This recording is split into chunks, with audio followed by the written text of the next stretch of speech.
Hola amigos de Triple Mirada, muy contento de estar nuevamente con ustedes y ahora junto a Juan Camus, profesor, licenciado, supervisor educacional, que ya es nuestro acompañante habitual, pero también queremos tener un realizador audiovisual, un hombre que sabe mucho de medios de comunicación y que ha trabajado en muchas producciones también cinematográficas que se han hecho en la zona. Es el Mirko Cocoyan. Bienvenido, Mirko Cocoyan, a esta Triple Mirada.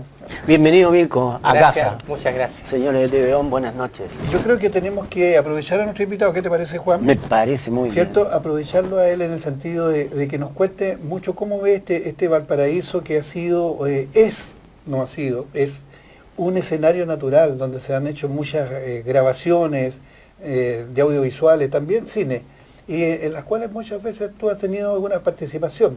Fíjate que conversábamos también con Juan que Valparaíso tiene esa cualidad de que nos entrega muchos aspectos distintos de acuerdo con de dónde uno lo pueda ver. Yo tuve la oportunidad personalmente de estar en la llegada de estos veleros que llegaron a Valparaíso y ver la ciudad de una parte que se había por mucho tiempo dejado ausente de darnos esta perspectiva del Molo de Abrigo. Por lo tanto, Valparaíso nos ofrece esa multifacética mirada que nos enriquece esa policromática visión que tiene Valparaíso. ¿Cómo tú puedes decir nos podrías decir, mejor dicho, cómo los cineastas toman este Valparaíso, cómo se aproximan a esta escenografía, a este ambiente que tiene Valparaíso, a esta, digamos, tiene una tramoya, como se llama habitualmente, una tramoya ya hecha en Valparaíso? Sí, efectivamente hay como una suerte de tramoya, pero Valparaíso, por su multiplicidad de paisajes, lo tiene todo. Solo están los directores que le dan, y guionistas que le dan el sentido que está a su amaño, ¿eh? Para el espectador extranjero lo encontrará muy simpático y hasta folclórico, pero el chileno siempre está, mejor dicho, el porteño está como poniendo en duda, porque dice, no, pero si este edificio que muestran como por ejemplo la cárcel, no es la cárcel. En el caso de la película Diario de Motocicleta, ahí participaste tú también, ¿no? Sí, y muestran un edificio como el Correo, pero en la realidad no era el Correo, era la fachada de un bar que le pusieron unas puertas que no tenía absolutamente nada que ver con el Correo Central de Valparaíso, el edificio en la Plaza Sotomayor, que ahora está el Consejo Nacional de la Cultura y las Artes, sí, estilo Bauhaus, sí. de los años 30, y que fue concebido para el Correo. Entonces, la película fue ambientada en los años 50, pero no tomaron la fachada del Correo. Entonces, desde el punto de vista cronológico, y el porteño que sabe decir, no, pues esto no corresponde al Correo. Pero para la ficción, para los encuadres, que a veces se necesita un encuadre una toma muy precisa, muy corta, claro, era mostrar una puerta que no decía nada, y era una puerta falsa, y pasaba, como se dice, piola como Correo. Ahora en Chile no se cuenta con los medios de Hollywood. En Hollywood pueden reproducirte... No hay películas millonarias. Claro, te pueden reproducir un edificio, a la fachada de un edificio sin problema. Correcto. Pero acá no, para acá como están los que buscan, ¿cómo se llama?, locaciones, encuentran, esto se ajusta, y si el edificio tiene un dueño, llegan y le dicen, oiga, ¿cuánto cobraría por que mostráramos su fachada y que vamos, como que hacemos que entramos? Claro. Y el interior no es el edificio que están mostrando, sino que es un estudio u otro lugar que a veces puede estar hasta en otro país, pues, como hicieron con algunos episodios, digamos, escenas de Diario de Motocicleta, por mostrar algunos. Entonces, eso se juega. Pero les conversaba, creo haberles conversado que en Chile nunca hubo una industria de cine. Hubo atisbos de parte del Estado en su tiempo de hacer Chilefilm. Correcto. Pero correcto. al final no hubo una industria, fue un cine autor y se fragmentaron, digamos, muchas productoras pequeñas en que dan servicios, insumos para cine. Entonces, aquí, hasta el día de hoy, ha existido un cine autor y que le dan el tinte, digamos, de esa realidad que a veces puede ser hasta mágica, en cada película o producción nacional o bien una producción extranjera que han habido en Chile y que seguirán habiendo. Porque en Chile, en Valparaíso, se cuenta con una cultura cinematográfica. Tú pones una cámara filmando en una calle Valparaíso y la gente, ninguna persona va a pasar a taparte la cámara. No se necesita una parafernalia de tantas barreras ni guardias para... No, dicen, está interesante, muy interesante. Sí. Claro, sí. Entonces es así. Mirko, una consulta. ¿No existe política de cine en Chile? ¿Qué rol juega la Corfo aquí? Sé que Corfo juega algún rol dentro de desde hace poco tiempo, ¿no? También, ¿no? La Corfo han bajado, por ejemplo, los insumos que antes de traer celuloide, era un insumo. Era un insumo caro, como un suntuario. ¿Ah? Pero ahora ya el celuloide, digamos, lo usan en algunos casos en las etapas final, filman ahora con sistemas digitales y luego los pasan a celuloide, como es cosa de ir a cualquier cine, por ejemplo, que por suerte en Valparaíso aún el edificio de la Metro, del cine Metro, se usa como cine. Correcto, correcto. Entonces yo estuve en la sala de proyección y tiene un sistema que se llama La Torta, que es un rollo que va en forma horizontal, no vertical como todas las películas, las proyecciones. Estoy entendiendo. Y ahí montan la película. Pero es un proceso digital que luego lo pasan a celuloide. Extraordinario, es de muy buena calidad. Pero en el pasado los insumos eran carísimos. Ahora hay una mayor facilidad, pero estamos hablando de varios millones de pesos, que sale mucho más barato que hacerla en Estados Unidos. Pero es un peso, o sea, no hay una industria de cine, hay productores que... ¿Corfo apoya? Sí, hay una línea de desarrollo de Corfo para cine, ¿no? Pero hay que con respaldo importante. Claro, hay realizadores que... Yo conozco un realizador en especial que filmó una película y después se fue, la presentó en el Festival de San Sebastián, sí, o no, el de uno que hacen en Cuba, y el premio, la grabación a cine. ¿Eso le llaman postproducción, le llaman a eso? Claro, o sea, para ponerla en un formato tal que pueda pasarse en cualquier cine. Y eso son bastante plata, o sea, un premio importante. A tu juicio disculpa, dale, Juan. A tu juicio de experiencia que tú has tenido al participar de algunas producciones cinematográficas y también producciones de grabación de video, ¿cuál es la que a tu juicio se ha logrado más plenamente? Porque también has trabajado tú en algunos spots que se han hecho de la zona, claro. Pero ¿cuáles se han logrado o cuáles sitios son los preferidos por los productores para hacerlo dentro de Valparaíso? ¿Hay algunos lugares que sean...? Bueno, es cosa de visitar el Cerro Alegre, el Cerro Concepción, hay ciertos lugares, el Paseo Yerbasoni, y hay calles, Templeman, han hecho comerciales de la Coca-Cola, pero para el extranjero, y que da un aspecto que estuviéramos en otro país. Qué lindo. Se muestra, por ejemplo, como que diera la impresión que estuviéramos en Cuba o en otro país, y se ve hermoso, pero se pasa para otros países. Hay un comercial que me tocó estar que demoraron 6 días en grabarlo, y cuenta una historia y dura 1 minuto 10, de la Coca-Cola. Y es impresionante, se llama el funeral, algo así, y nadie sabía a dónde iba, a dónde terminaba el comercial. Empezaron en el Cerro Alegre, Concepción, y terminaron en Quintay. Y una cosa bastante de realismo mágico incluso. Y salía un pescado gigante que saltaba en Quintay y se comía a un motocarro que simbolizaba el sabor, lo antiguo de la Coca-Cola y cosa bien.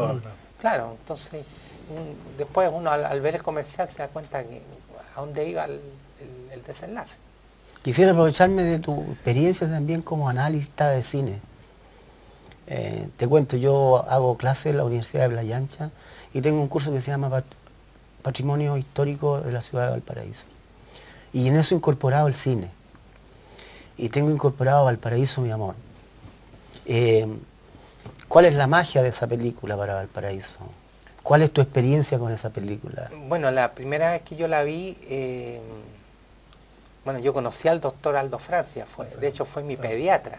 Disculpa, te cuento una anécdota. Filmaron en Tomás Ramos en el ascensor Cordillera. Yo vivía ahí, era niño, y yo estaba mirando cómo filmaban ahí en el ascensor Cordillera, sí, claro. Tomás Ramos, sí. Claro, y esa película yo la encuentro emblemática porque usaron a personajes. El doctor Francia no ocupó muy pocos actores profesionales. De hecho sale el recordado periodista de la Unión, Valimir Valic. Claro. Sale Orlando Walter Muñoz, que conoció libretista de radio de La Estrella, claro. Haciendo un papel. Uno de los papeles principales, el Chirigua, que era un joven que fue descubierto y quedó como Chirigua, y también actuó en la película Ya no basta con rezar, esa en colores. Entonces fueron verdaderos talentos que fueron descubiertos, que no se hubiera pensado. Entonces le da un toque de autenticidad. Bueno, por eso esa película está clasificada dentro del neorrealismo. Ese neorrealismo, la escuela viscontiana, claro. Pero le pudo sacar, digamos, el tuétano, digamos, la esencia de lo que era los cerros porteños, en la subida Cajilla arriba en la campana, tendiendo la ropa y el viento, y el chico que va corriendo y salpica con barro la sábana que una mujer embarazada estaba lavando, una cuestión que era muy digamos, costumbrista de los años 60. Ahora usan lavadoras las mujeres en la casa, hasta las casas más pobres hay lavadoras ahora, pero en ese entonces no, y era una realidad que se estaba viviendo, y que yo recorrí esos lugares y era así. Era eso. Claro. Entonces eso es lo rescatable de esa película. Yo quiero invitar a todos mis alumnos de la Universidad de Playa Ancha a que vean TVON y este análisis que nos ha hecho de Valparaíso, de Mirko. O sea, amerita, sí. Por eso dije yo en estricto sentido me voy a aprovechar un poco de tu experticia, y recomiendo esa película con todos los ripios que pudieran tener, y tuvo muy pocos ripios, porque hay que reconocer la labor del doctor Francia, que salvó todos los obstáculos que había técnicos, que en ese momento, y yo sé que el aparato que se usa para sincronizar el doblaje en Chile Film estaba malo, y él tuvo que salir del país para hacer todo el trabajo de nuevo, porque en el cine tiene que coincidir el lip sync, los labios con el sonido, y cerraba los labios y seguía hablando. Entonces el doctor Francia, de su propio peculio, juntó dinero y arregló eso. Igual con Ya no basta con rezar, que se salvó esa película Ya no basta con rezar precisamente porque años 71, 72, esa película desapareció, y yo tuve el placer de asistir 19 años después a la presentación, digamos, como una avant premiere que se hizo esa película en el aula magna de la Universidad de Santa María. Me sigo aprovechando de ti. El análisis de ella, de la película. También. Esa película fue sorprendente. Se ven color, sí. En colores. El color, ya en tenía colores. La costumbre, los usos y costumbres que hacía, que me acuerdo uno de los primeros cuadros sale una persona que estaba agonizando, después fallece, toda la familia llorando, las mujeres, y hay toda se ve la diferencia de clases, cómo se vivía en la parte alta y en la parte más del centro. Y bueno, el doctor Francia hacía un cine denuncia, de contraste, y de efervescencia, en que un sacerdote se daba cuenta de las diferencias que habían y nadie estaba con sensibilidad social suficiente para tender la mano al otro. Entonces, como no lo escuchaban, él tomó la determinación de incluirse, y sale en la escena final, que esa la escena final es decidora, cuando ambientada en los tribunales de justicia, las fuerzas, digamos, que custodiaban el Palacio de Justicia tiran una bomba de estas lacrimógena, y el sacerdote, encarnado por el actor Marcelo Romo, vestido así como de blue jeans, recoge la bomba y la devuelve. Ahí él ya definitivamente renuncia a esa vía del Parlamento, de interceder. Ya llegó un momento en que él se sintió sobrepasado y contesta con esa violencia. No la estoy justificando, pero hay que estar en el estado de ánimo, en la situación dramática que se vivía en esa escena. Es bien interesante ver esa película, y por suerte que no desapareció. Qué bueno eso. Qué bueno. Y yo la tengo en mi colección. Creo que va a pasar también dentro de mis alumnos esa película también. Entonces estoy aprovechándote doblemente con el análisis crítico de cine tuyo. Oye, a propósito de por eso, favor, estamos Juan, aprovechando, ¿no es cierto, Mirko? Yo creo que debemos seguir obteniendo de él toda esta información, todo este bagaje cultural que él tiene, pero sigamos después de una pausa, ¿qué te parece? ¿Cómo no? Muy bien. Nos vamos a una pausa y seguimos enseguida conversando con Mirko Kokol. Se abre una ventana a la cultura.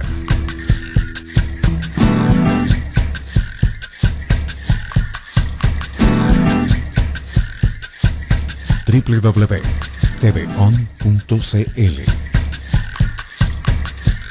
Bueno, estamos en esta triple mirada, continuando con el análisis del cine en Valparaíso y con Mirko Kokol. ¿Tú, Juan, querías preguntarle algo a Mirko, parece, ¿no? Yo quiero darle un desafío a Mirko, quiero que nos acompañe trayendo a un gran personaje de Valparaíso aquí. Y yo sé que él es familiar de ese personaje de Valparaíso, y ver si lo podemos tener en TVON, Archibaldo Peralta.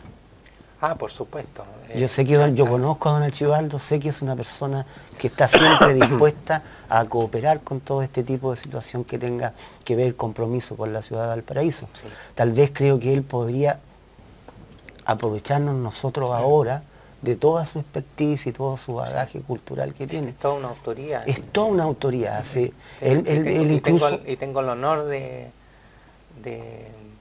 ser pariente de él. Mi padre es primo hermano de él, por lo tanto mi abuela era hermana de la mamá de la tía infanta. Entonces, nosotros nos gustaría mucho con Juan tener a don Archibaldo Peralta, porque es toda una autoridad acá.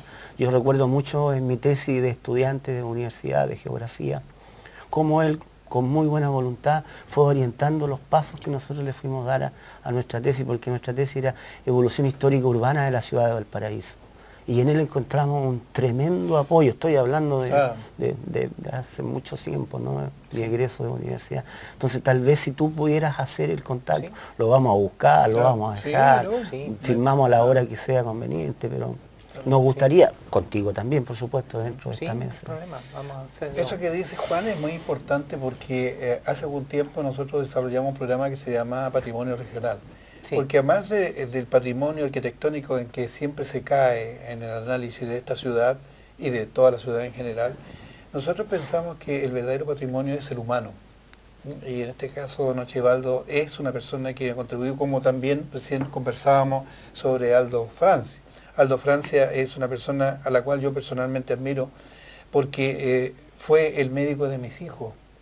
Y yo todavía tengo, y lo escribí también en alguna parte, que cuando alguna vez llevé a mi hijo y no llevaba el bono porque no había tenido tiempo con la premura de llevarlo, el médico casi era agresivo para decirlo. Bueno, después hablamos del bono, por favor. Veamos primero a su hijo. Después me habla de esto, que estoy preocupado de su niño.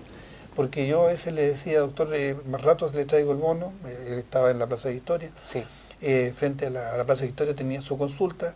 Yo me acuerdo muchas veces pasó eso. Enseguida bajaba, le traía el bono, pero él se molestaba que yo le tocara el punto siquiera. Un hombre íntegro. Y yo creo que es una persona que no ha sido, y yo pienso, esto es personal, no ha sido debidamente reconocida. Sí. Creo que también nos hemos dislocado en este homenaje que a veces le hacemos como una persona encargada de la cinematografía, pero también, a mi juicio, ninguna persona vale si no es una persona integral. Y él lo era una persona que era un médico, entregado a su profesión y además hacía con brillantez todo lo que tiene que ver con la cinematografía. De hecho, el doctor Francia fue profesor de lenguaje cinematográfico en la Escuela de Cine, en la antigua Escuela de Cine de la Universidad de Chile, sede de Valparaíso. Tengo amigos que fueron discípulos de él. Yo no alcancé por asuntos de edad, pero la huella siempre queda. Claro, yo pienso que en ese sentido, y tomando lo que dice Juan, debemos continuar. Yo creo, y tengo que rendirte también así un reconocimiento a ti por la preocupación que tú tienes y esta privilegiada memoria de acordarte de todas las personas. Por ejemplo, recién recordábamos también de la radiotelefonía en Valparaíso, de la radiodifusión, mejor dicho, sí, de la radiodifusión y de la radio. Tú conoces mucha gente que hizo radio. ¿Cómo te nació ese interés por los medios de comunicación a ti? Entre paréntesis, siempre me ha llamado la atención.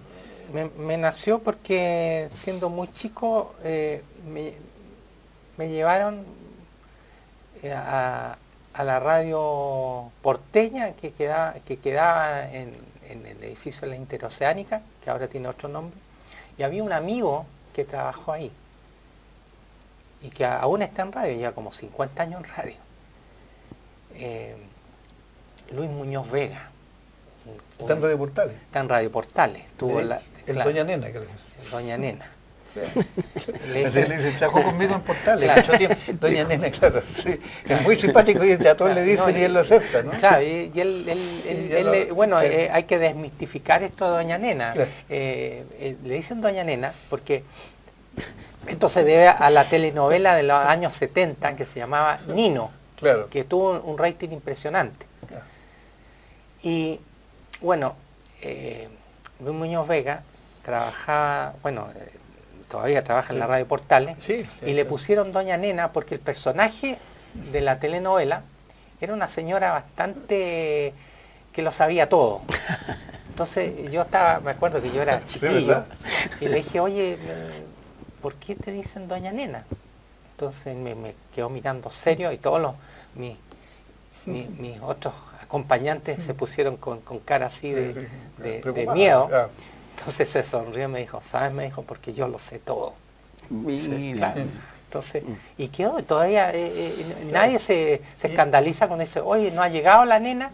O la vieja nena, o la señora nena. O el nena. Claro, entonces, quedó, verdad, sí. Claro. Entonces, hay personajes en radio. Y bueno, y después tuve la oportunidad de ir a visitar radio, la radio porteña que que tenía, además del estudio, tenía un salón auditorio en la calle Conde el 1415, en un segundo piso, que ya no existe, ahora hay una tienda de zapatos. Y ahí hacían show. Hasta estoy hablando, yo fui allí. Claro, hasta el año, esto funcionó hasta el año 72. Entonces, y me acuerdo hasta un programa que hacían, se llamaba Fiesta Brava en la Porteña.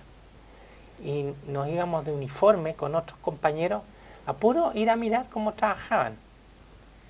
Y ahí no había radiocontrolador, sino que estaba el locutor con un micrófono, RCA, y con un metalófono, y lo hacía tan. Eso ahora ya nadie, no se usa. Entonces él llegaba y decía Fiesta Brava en Radio Porteña, y anunciaba el disco, y tocaba, tenía un interruptor, y yo decía, no veía el radiocontrolador, el radiocontrolador estaba en la calle, en el edificio de la Interoceánica, claro, en la calle Tomás Ramos, la Plaza Justicia. Y por timbre y por interno, cuando tocaban el disco, le hablaba por el micrófono, tenía una línea telefónica, y le decía, tal disco. Entonces el otro... buscaba en la parrilla. Claro, allá en la calle, en la Plaza Justicia, y colocaba el disco. Y no había nadie controlado, todo era así. Y era una dinámica que los chicos se pasaban de los colegios ahí. Claro. Y a unos compañeros los pillaron los apoderados y los sacaron, no volvieron nunca más. Como anécdota, Oscar Leiva, que trabajó conmigo en la radio Valentín Letelier, también hacía rememoranzas de ese tiempo. Oscar Leiva trabajó conmigo en el año 73 en la radio Valentín Letelier de la Universidad de Valparaíso. ¿Y tú hasta hace poco trabajaste en Valentín Letelier? Todavía, no, yo trabajé hasta los años 70 y tantos. Pero ahí está Luis Chandía, que salió de la Portales también. Pero me contaba Oscar Leiva, ya fallecido desgraciadamente, un gran amigo, y él me contaba que trabajaban de esa modalidad, le llamaban ellos locutor ciego, porque no veía al radiocontrolador. Entonces era así, artesanal. Decía que ellos se corrían a veces un riesgo porque decían, escuchamos el tema tal, y a veces no entraba el disco, porque él estaba en otra parte. Era la naturaleza misma de la acción. Con pick-up, con tocadiscos, ¿no? Ahora todo está en el computador y hacen clic y sale el disco. Claro, y además que en la radiodifusión chilena siempre ha existido la dupla, el radiocontrolador con el locutor, no como los norteamericanos que a veces ellos mismos hacen, digamos, de radiocontrolador. Entonces, el primer sancionador o estimulador del locutor es el radiocontrolador. Claro. Y por lo tanto siempre hay una dupla bien interesante. Yo cuando trabajé en Radio Portales podía ver también lo interesante que se da esa comunicación sin comunicarse oralmente, sino que con gestos. Entonces todavía una serie de simbología, cuando venía la onda, que había que decir cuál es la radio que se está escuchando, esta es la onda. Cuando había que pegar una cortina musical, esta es la cortina. Entonces, que había que poner una cortina. Había una serie de... Claro. Y cuando era el móvil, después más adelante hacían así como el manubrio. Entrar el móvil, claro. Entrar el móvil. Claro. Entonces, claro, pero esos tiempos de radio eran muy ricos. A mí también yo coincido contigo, que a mí también me cautivó la radio. Pero sigue describiendo, por favor, eso que tú señalas, lo que te vio en la radio porteña, porque en la radio porteña marcó todo un hito, porque eran las últimas veces en que la radio hacía espectáculos, digamos, que después tomó la televisión, porque eran masivos. Iba la gente a ver a unas personas conversando frente al micrófono. Tú fuiste. Yo fui. Pero eran los últimos tiempos ya de la radio con todo eso. Yo en Santiago pude ver en Radio Minería, en Radio Corporación, que se hacían espectáculos también con gente cantando, con gente tocando el piano y con espectáculos en vivo. Pero era ya la postrimería de la brillantez que tuvo antes la radio y que se la cedió posteriormente a la televisión. Pero se la cedió a la televisión, pero no logró... O ya se perdió en la televisión actual el calor humano. El calor humano. Ahora reina la chabacanería, la vulgaridad. La farándula. y la farándula que pero marchan por carriles aparte la televisión de la farándula. O sea, no se puede decir que la televisión es farandulera. ¿Ah?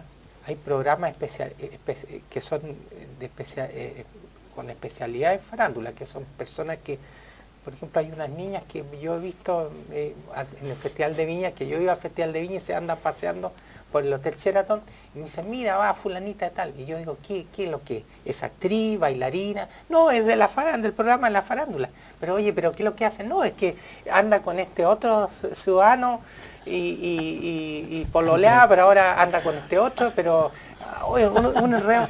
Entonces, es muy risible.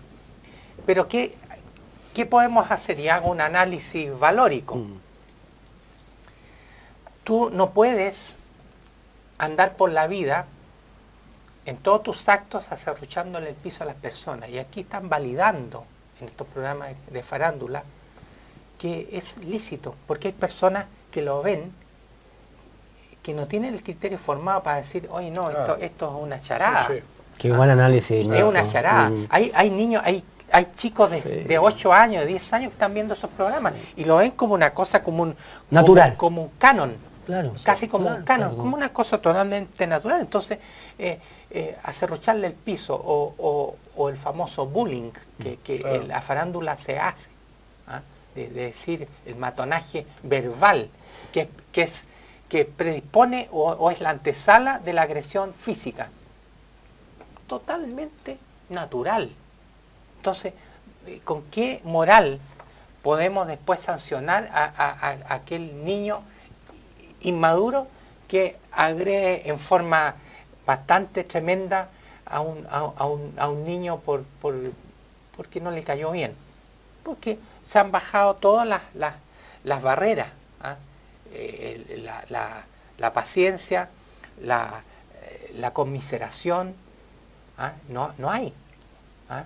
No Oye, a propósito de ese análisis que haces tú, que es bien interesante, estoy pensando, a lo mejor me equivoco en esto, pero la radio todavía mantiene ciertas normas que son más rígidas y formales que la televisión. Fíjate que con todo, con un lenguaje más informal que tiene la radio, pero aún, por ejemplo, no se dicen palabras soeces. Sí, está equivocada. Hay radio. ¿Sí? Ya la cosa eso es por que, eso te digo, oye, a lo pero mejor me es que, equivoco. oye, yo conozco, pero más yo en televisión. conozco, oye, pero ponle los dos, yo conozco gente que tiene radio, ¿ah? Ya.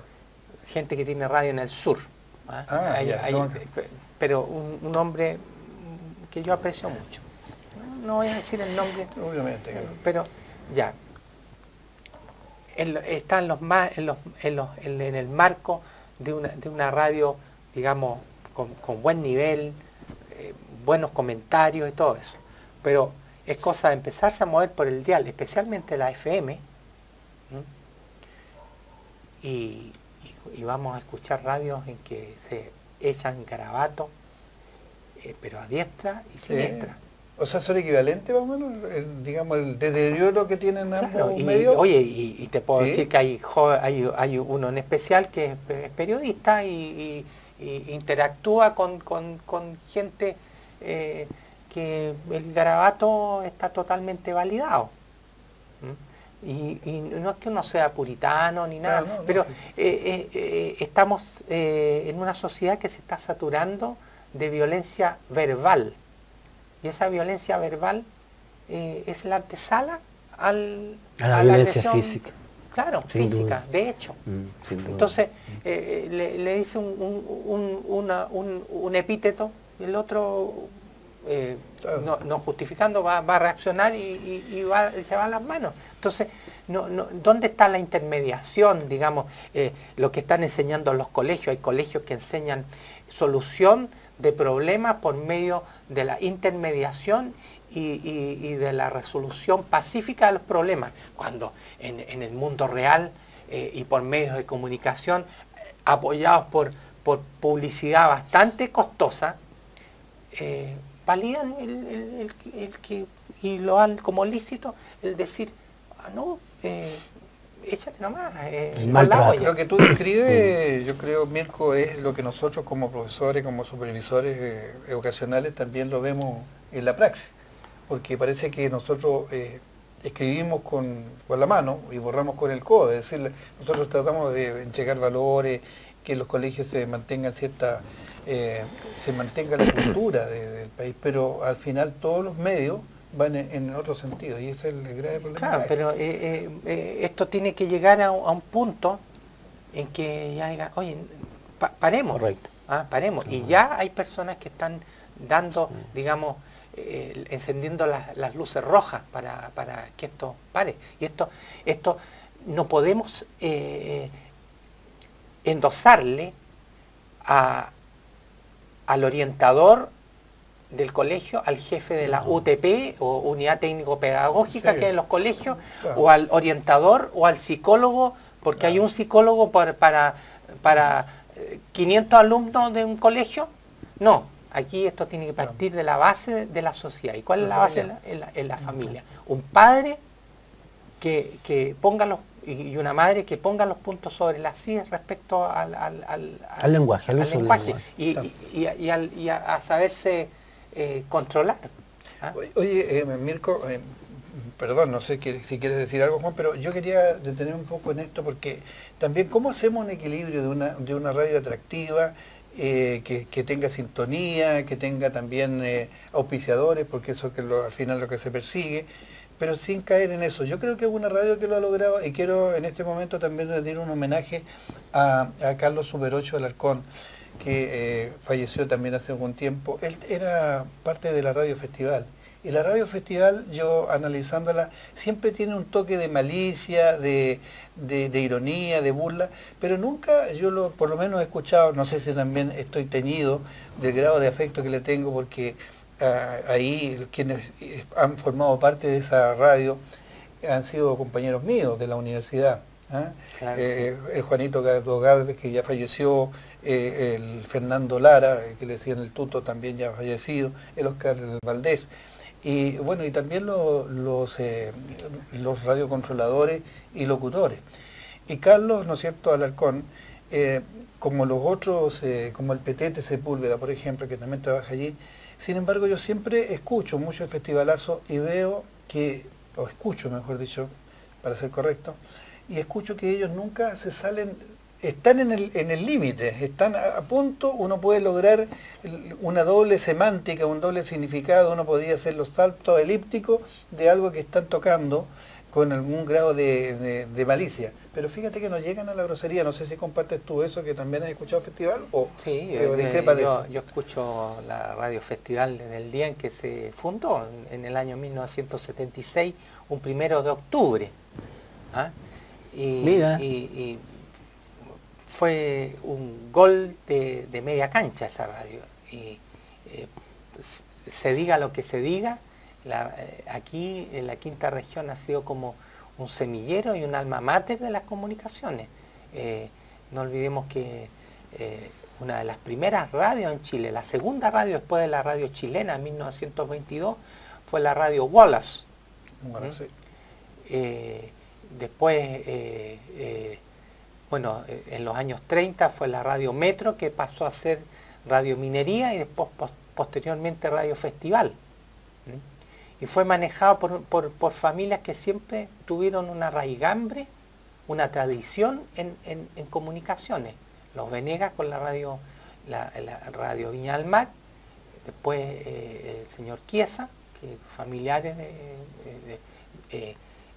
yerno de don Joaquín Venegas, y toda una familia, y que lograron tener esa sensibilidad de escoger en el momento justo sacar la Radio Festival al aire, porque ya la Radio Minería pasaba a Santiago y después en el año 76 se concretó la separación y que corriera por sus propios caminos la futura CB 127, que pasó a ser Radio Festival.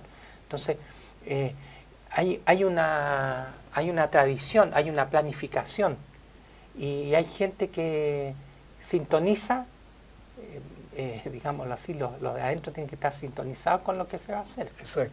Y hay el chiste simpático, la picardía del chileno, que tampoco nos tenemos que poner tan grave. Tonto grave, claro. Tonto grave. Pero mira, hay un periodista joven que se llama Mario Solís Cid, que fue alumno tuyo, sí.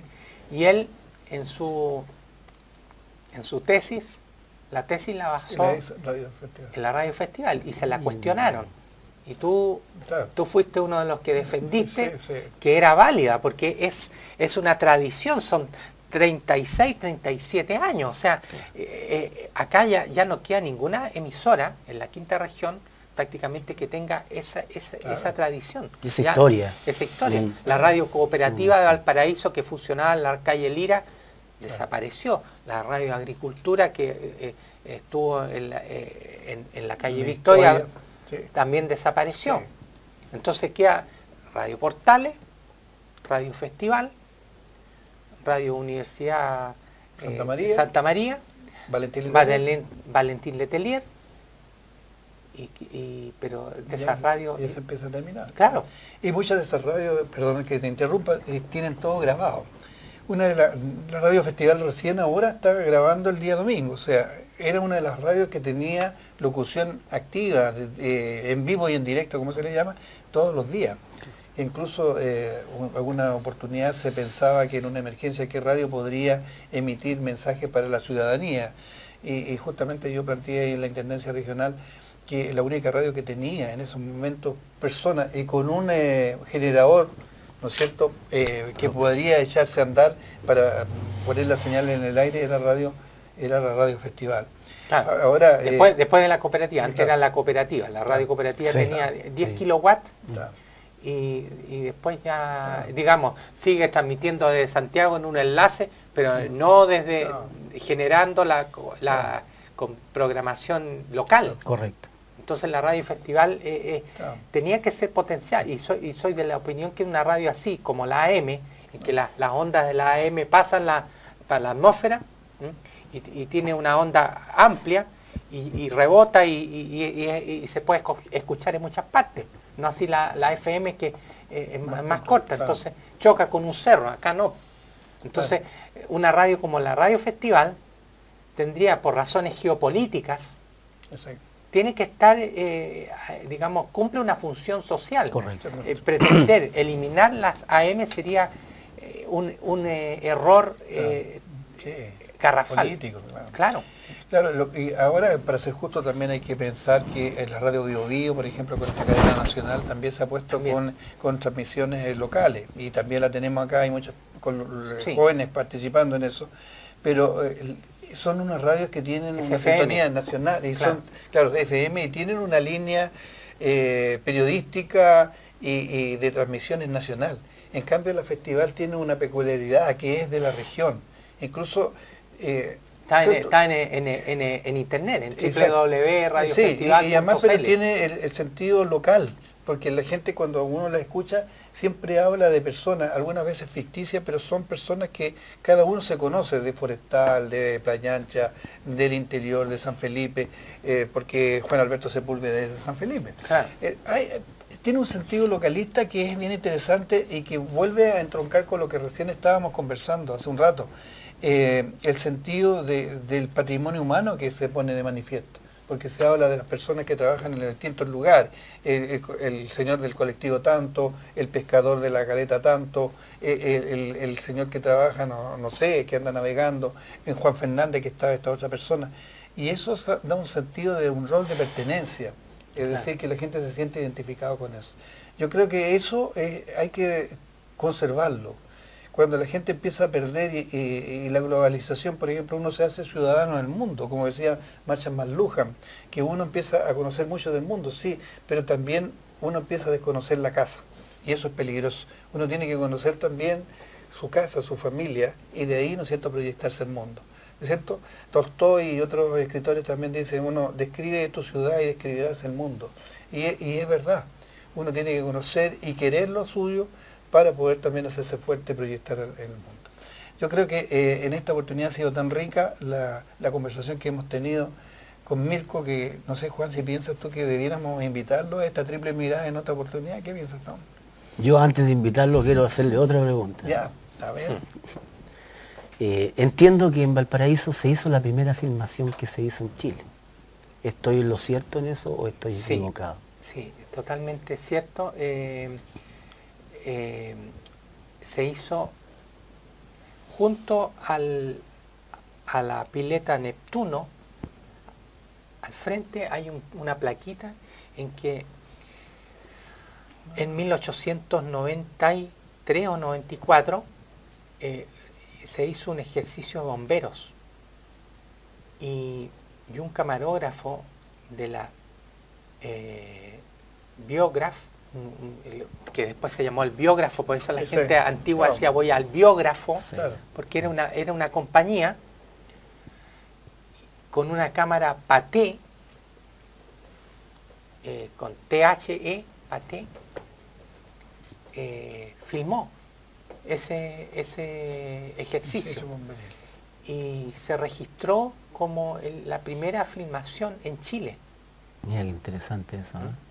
Y me dio mucho gusto ver en la televisión que la empresa Pathé todavía existe en Inglaterra y tenía archivos fílmicos y los liberó en YouTube. ¡Ay, qué Entonces hermoso! tú lo mostraron por la tele, salía ¡Qué hermoso! la visita de Juan Antonio Ríos en 1946. Lo vi anoche. ¿Viste? Lo vi anoche. A Estados Unidos. Sí, al lo vi en la Truman. noche. Sí, Harry lo vi en Truman. la noche. Anoche lo vi. Me impresionó. El general Ibáñez. Sí. ¿Ah? La visita... Era el primer presidente latinoamericano que recibía el presidente norteamericano. Claro. Y era el tiempo de la Guerra Fría ahí para ver qué posición tenía Chile, ¿no? Muchas de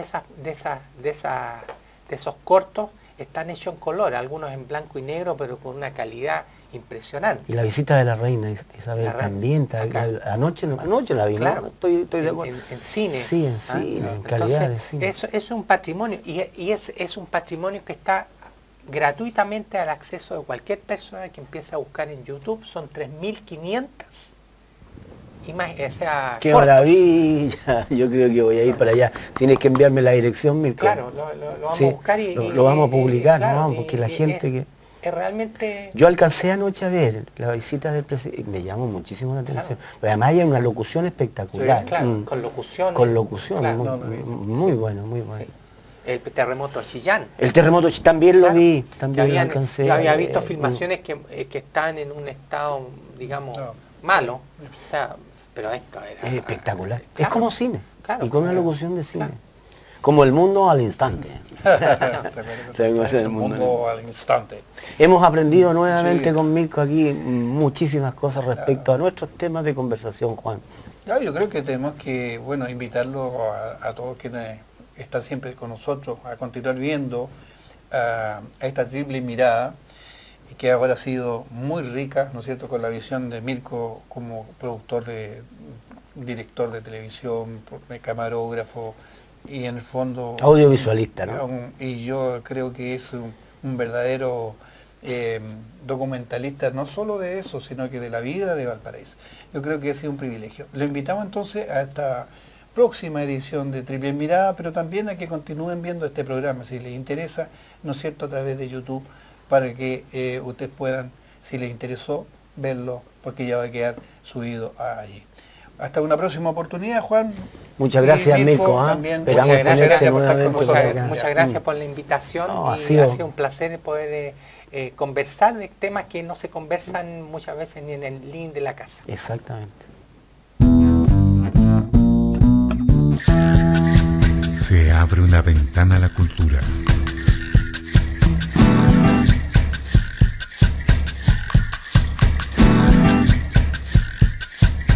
www.tvon.cl